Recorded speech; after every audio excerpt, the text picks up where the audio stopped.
Chairman साहब नमस्कार। नमस्कार जी, नमस्कार अंग्रेज। और सब ठीक हो? बिल्कुल ठीक है अंग्रेज भाई। आज आप यहाँ इस गांव में आए हो, गौशाला में आए हो, बड़े बधाई के पात्र हो, दानवीर गण हो।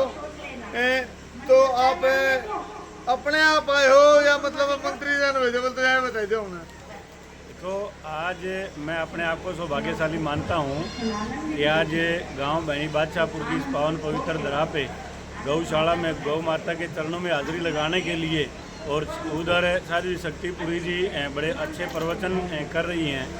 तो आदरणीय कैबिनेट मंत्री जी ने यहाँ आना था, तो किसी कारणवश उन्होंने बाहर जाना पड़ गया, तो उन्होंने मेरी ड्यूटी लगाई कि भाई आप जाइए वहाँ मेरी जगह पे आप जाके न और गौ माता के चरणों में मेरी तरफ से हाजिरी जरूर लगा के आना है। तो इस नाते आज मेरा आना हुआ है और मैं अपने आप को सौभाग्यशाली मानता हूँ। कहीं भी आसपास के गुआंडम में कोई सांस्कृतिक प्रोग्राम हो, कोई खेल मेला हो, ज्यादातर आप पे पहुँचो हो यूके कारण। ये तो एक मानव स्वभाव है और मानव ने जनमानस की सेवा करते रहना चाहिए। नर सेवा नारायण सेवा, इसीलिए हम एक सामाजिक ताना बाना में जुड़े हुए हैं। जिस भी प्रकार आपने कहा कि गांव गुआंढ में जिस भी प्रकार की कोई सामाजिक कार्यक्रम होते हैं तो उनमें जाना होता है। और गांव बहनी बादशाहपुर से तो मेरा पुराना लगाव है, पुराना नाता है। जिस टाइम पे मैं मार्केट कमेटी बरवाड़ा का चेयरमैन था तो बहनी बादशाहपुर का रास्ता वो वाया दौलतपुर वाले रास्ते से था।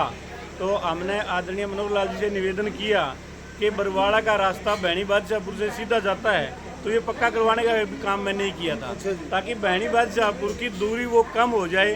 तो आज इसलिए इन ग्रामीणों की साथियों की मेरे से नज़दीकियाँ और ज़्यादा बढ़ गई। इस नाते हम चाहते हैं कि गांव बहनी बादशाहपुर की है ना बरवाड़ा के अंदर सीमा जुड़ी हुई है, तो उसको हम दूर नहीं मानते। यानी आप अपने बनाए रोड पर आज आए हो, बड़ी खुशी की बात है।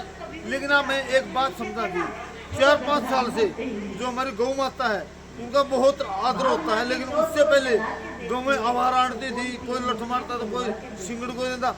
अब बदलाव है नहीं, बीजेपी सरकार में गौ माता कितना आदर है, पहले अनादर हुआ करता था। देखो, नेचुरल सी बात है कि जो आप कह रहे हैं बिल्कुल सही है। भारतीय जनता पार्टी की जब से सरकार आई है, आदरणीय मनोहर लाल जी ने भी बड़ा अच्छा बजट दिया था और इसी प्रकार नायब सैनी जी ने भी उन्हीं के पद चिन्हों पे चलते हुए आज पीछे जो हम बात करते हैं 450 करोड़ रुपए का जो बजट दिया था प्रत्येक गौशाला में गौ वंश को बचाने के लिए। जो गौ माता है वो हम सबकी एक अकेली पशु ना हो कहने, वो हमारी माता है, उसके अंदर सभी देवी देवताओं का वास है। तो उसकी जब हम पूजा करेंगे तो नेचुरल सी बात है कि हमारे देश का उद्धार होगा, कल्याण होगा। अब बात करें बरवाड़ा हल्का के मंत्री, कैबिनेट मंत्री श्री रणबीर गंगवा जी जो बने हैं, आपने देखे कितने वर्ष हो गए, अभी तो टाइम बहुत पड़ा है, लेकिन विकास करिए। जैसे मंत्री जी ने बात कही थी, आपने पीछे आप भी उसमें शामिल थे, भाई बरवाड़ा को मैंने चंडीगढ़ बनाना है, लेकिन बरवाड़ा में विकास करिए। देखिए बस स्टैंड से लगा ले, चाहे मतलब वाटर वर्क सड़क 50-60 करोड़ रुपये लेना, गलियाँ लगा ले, महल बाजार लगा लो, मतलब विकास करिए। इतने की कितना सुधार मानते हो? देखिए, आदरणीय रणबीर गंगवा जी एक सरल और सौम्य स्वभाव के व्यक्ति हैं और जिस प्रकार का उनका काम करने का तरीका, उनकी शैली हमने देखी है। आदरणीय रणबीर गंगवा जी ने अपने चुनाव के दौरान एक बात कही थी कि बरवाड़ा को एक सुंदर शहर बनाने का मैंने सपना लिया है कि उसको बरवाड़ा को सुंदर बनाने का काम हम करेंगे और उसमें वो निरंतर लगे हुए हैं। पीछे की मैं बात करूं तो जिस तरह मान लिया आपने कहा है भाई भगत सिंह चौक वाला जो सड़क की हम बात करें तो वो सीसी की बनकर तैयार हो गई है। हम मेन बाज़ार की बात करें तो उसमें सीवरेज डल के आज वो सीसी की बनकर तैयार हो गई है।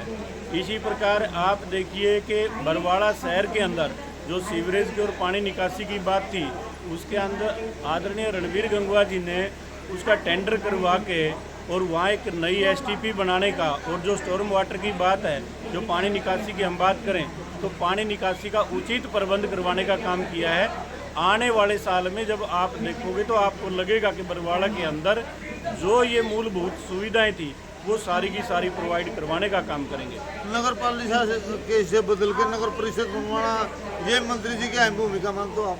देखो, समय के हिसाब से सारी चीज़ों में बदलाव होता है। जैसे पहले नगर पालिका थी, आदरणीय रणबीर गंगवा जी के प्रयासों से वो नगर परिषद बनी है, अब उसका दायरा बढ़ेगा तो उसमें कर्मचारियों की संख्या बढ़ जाएगी।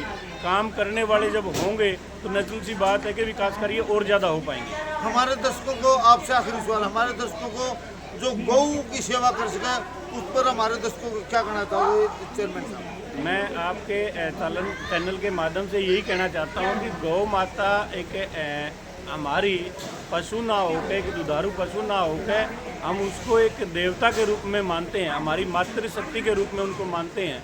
जो गौ माता है, जो उनके चरणों में आ जाता है, उसका कल्याण अपने आप हो ही जाता है। मेरे चैनल को सब्सक्राइब करें, शेयर करें, लाइक करें। जय जवान। ये हमारे दानवीकरण सरपंच साहब सभी गांव के साथी मौजूद, और ये हमारे महाराज जी जो गौ संचालक हैं, बड़े बधाई के पात्र हैं।